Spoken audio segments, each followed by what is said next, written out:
वर्ष 2016 में पास जेटेट सफल अभ्यर्थी आज तक अपनी नियुक्ति की मांग को लेकर आंदोलनरत है।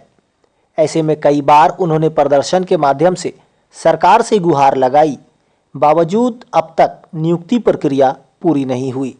अभ्यर्थियों ने बताया कि मामले में पदाधिकारियों से बात की गई, आश्वासन भी मिला, लेकिन आज तक हमारी मांगों को अधर में लटकाकर रखा गया है। इसी के तहत आज झामुमो केंद्रीय महासचिव सुप्रियो भट्टाचार्य को ज्ञापन के माध्यम से मुलाकात कर सरकार का ध्यान आकृष्ट कराने का प्रयास किया गया है, ताकि सफल जेटेट अभ्यर्थियों की नियुक्ति जल्द से जल्द हो सके।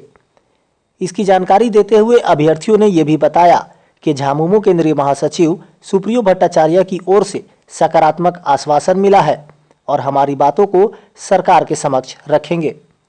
वहीं दूसरी ओर अभ्यर्थियों ने कहा कि यदि मांगे पूरी नहीं होती तो हम फिर से आंदोलन को बाध्य होंगे। हमारी सर्टिफिकेट की वैधता केवल 5 वर्ष होती है और इसके बाद जब हम लोगों ने मुख्यमंत्री हम लोगों को आश्वस्त किए थे कि हमारी सरकार बनी है तो जल्द से जल्द शिक्षक की बहाली की जाएगी। जब हम लोगों ने विभिन्न कार्यालय के दरवाजे को खटखटाने का काम किया, एप्लीकेशन देने का काम किया, जब हम लोगों का काम कहीं कोई सूद नहीं लिया, उसके बाद हम लोग अंतिम में 8 अक्टूबर से लेकर 22 अक्टूबर तक अमरण अनशन में हम बैठ गए। उस वक्त सुखदेव सिंह सर मुख्य सचिव और शिक्षा सचिव और डीसी के उपायुक्त डीसी जो थे हम लोगों को रांची उपायुक्त हम लोगों को बुलाए प्रोजेक्ट बिल्डिंग में। हम लोगों को वार्ता हुई कि आप लोग अनशन को छोड़ दें, हम लोगों को 2 से 3 माह का वक्त दीजिए, 2 से 3 माह के अंदर ही शिक्षक की बहाली की जाएगी। उन्होंने ये स्वीकारा भी कि शिक्षक की घनघोर कमी है झारखंड में और तमाम रिक्तियां मंगाने का काम किया उन्होंने। रिक्तियां आ जाने के बाद शिक्षक की कमी है, उसके बावजूद भी 3 माह बीत जाने के बाद भी कहीं कुछ नहीं हो रहा है। नहीं हम लोग के बारे में कोई सुर्खियां हैं, नहीं कहीं जाके कुछ भी किन्हीं से बात करते हैं तो कुछ पता ही नहीं चलता है। इसी संबंध में हम लोग विभिन्न जिले से आके सुप्रियो सर के पास भी गए कि सर हम लोगों के बारे में क्या स्टेटस है, कुछ बताया जाए हम लोगों को। तो इन्होंने भी ये आश्वस्त किया कि आप लोगों की बात हुई थी अमरण अनशन के समक्ष, उस वक्त बातचीत चल रही थी, लेकिन वर्तमान परिवेश में भी क्या स्थितियाँ हैं ये उनको जानकारी में नहीं है। बोले कि हम जानकारी लेके आप लोगों को बताते हैं। इस तरह से तो झारखंड में हम लोगों की उम्मीद और अभिलाषा टूट रही है।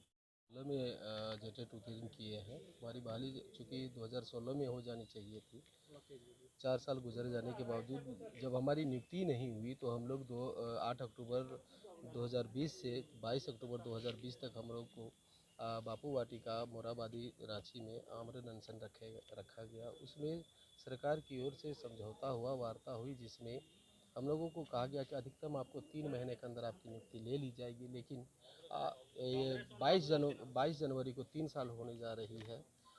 अभी तक किसी प्रकार की हमारी नियुक्ति से संबंधित किसी प्रकार का कोई नोटिफिकेशन नहीं, किसी प्रकार का कोई न्यूज़ नहीं है। अतः हम लोग यह डिसीजन किए हैं, यह निर्णय लिए हैं हम लोग, चूँकि हम लोगों की संख्या 52,000 है और इसलिए हम लोगों ने निर्णय लिया है कि यदि 21 जनवरी तक यदि सरकार हमारे नियुक्ति के लिए नोटिफिकेशन अगर जारी नहीं करती है तो हम लोग 22 जनवरी से पुनः आमरण अनशन करने के लिए बाध्य होंगे।